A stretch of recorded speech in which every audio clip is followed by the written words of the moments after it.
So we got to recognize time, respect time, let time work for you, because you are and time are the same. There's no difference between you. All we are is a breath of life. The breath of life. You say, hello, and we say, goodbye. Simple as that, and that's all we are. And we're just that instant of time. We're just a little, not even a little piece of time. That's all we really are. So it's kind of hard, the next thing I'm going to say, because I tell people, we need to learn to be nothing. We need to learn to be nada, nada, like zero, nada. And it's kind of hard, because all your life you're saying, come on, you can be something. Come on, be all you can be. Do this and that. Be somebody. Right? Come on, son, go to school. Come on, go to school more. Not go to college, not go to university. No, keep going, you know, right? Don't get satisfied, son, you know. That's what you're really saying, right? Keep going till you die. Keep going, you know, right? Oh, but you can't take it with you. That's the last day. But all this time, you thought you had building something up, you know. So always, we're not paying attention to what's really going on. But each and every one of us has a responsibility. But we don't know it until we know our identity. So responsibility can only come with identity. I mean, if you don't identify with something or anything, then you can't be responsible for that. You just can't. It doesn't work like that. You got to really know it and identify with it and then feel it. You guys have seen these things, because I'm sure some of you were young when I was young too. And I was younger, and I remember seeing the young children throwing stones at the tanks. You remember? Little kids throwing stones at tanks. And I said, wow, I'd like to do that. I used to throw stones at the train except in front of my house, you know, because I identified with those young people, you know, and the suffering that were happening. Later on, I got older, and I remember what was happening in South Africa. You remember back then, the apartheid and how bad it was, and probably still bad too. But we saw something, and we identified with those people. We identified with the people hurting there. And I heard a song one time. A friend of mine, Zachariah, he sang a song. He said, Africa must be free, or else you can't be free.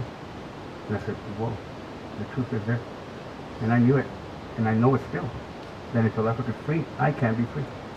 So how can I tell my son, dream, you know, be all you can be, when I know that things are not there yet? So we need to fulfill a dream. We need to close the dream up.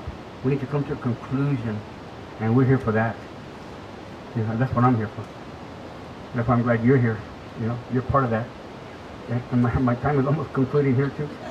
But that's okay. Well, then I'm going to tell Venus to go and come back when I come back here. Okay then. So we're here concluding something. Someone mentioned earlier, a sister mentioned earlier, on June the 8th of 2004, Venus crossed the face of the sun. On June the 8th of 2004. That was the first transit. It comes in pairs of 8 years.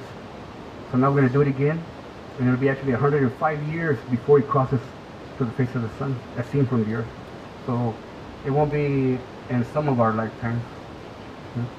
Some of us might see it, you know, hopefully. You know? But in other words, it's a rare thing that's happening. Even the solar eclipse we just had, you know, everything that's happening, this is once in a lifetime events that are going on. This thing about what's happening tomorrow and what's happening on December 21st, which is very super important. We're walking that way. But we got to get it together today. Today. Seriously, we got to get it together today. We got to come to a mind and understanding today. Because tomorrow, when Quetzalcoatl comes, I want him to see us together. I want him to see us say, you know what, right on. I knew it was time. You know? Exactly. Because we were told this. Okay? But we need to get it together today. Because starting tomorrow, we got to start walking towards December 21st. It's not over yet. It's not over yet. It's just begun. Tomorrow we start walking toward December 21st. December 21st, the birth of the sun. The winter solstice, December 21st. We call that Huitzilopochtli. It means the sun, when the sun is born like a hummingbird, and he comes from the south. So that's when he reaches the Tropic of Capricorn, and it moves back this direction. Okay? It's the birth of the sun. The sun turns 26,000 years old. Happy birthday, son.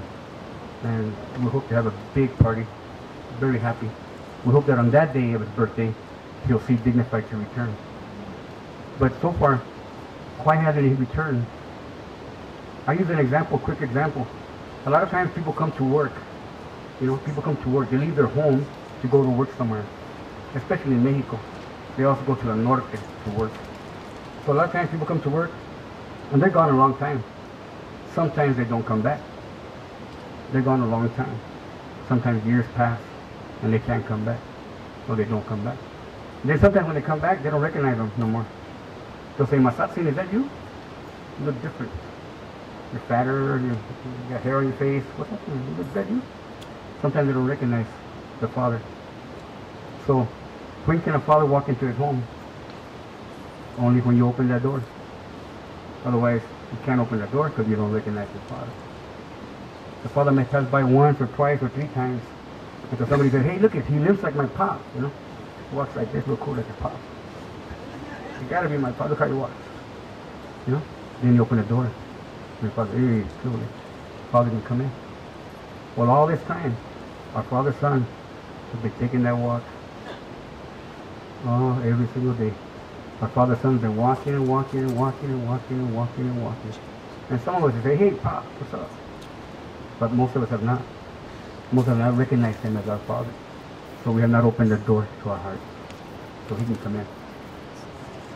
So, the time is now. Okay? Venus is coming tomorrow. Quetzalcoatl. Quetzalcoatl. Quetzal, precious Coat serpent. Precious serpent, not feathered serpent. Many things in the history just not right. Unfortunately, we haven't been able to correct everything, and sometimes we use those things and build upon them. But Quetzalcoatl means precious twin, because the serpent is our twin, and that's a precious twin. And he's the morning star, the evening star, then he's a twin too, and he's precious. Quetzalcoatl. So tomorrow, when Quetzalcoatl comes by tomorrow, and we begin the walk toward December 21st, we need to be ready. So we need to have a reintroduction to your cosmic identity and responsibility. And that comes from the calendar system. So the calendar system, we find your identity in that calendar.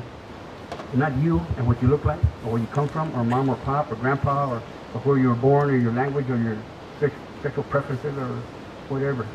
It's about when did you take that breath of life, and that's your identity. That's who you really are.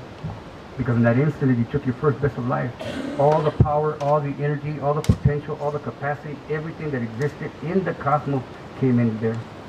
And you have all that potential. You have access to all that capacity. You have access to all of that. And that's what this is all about. For more information on the next Star Knowledge Conference, call Alan at 818-661-7437 or go to starknowledgeconference.com.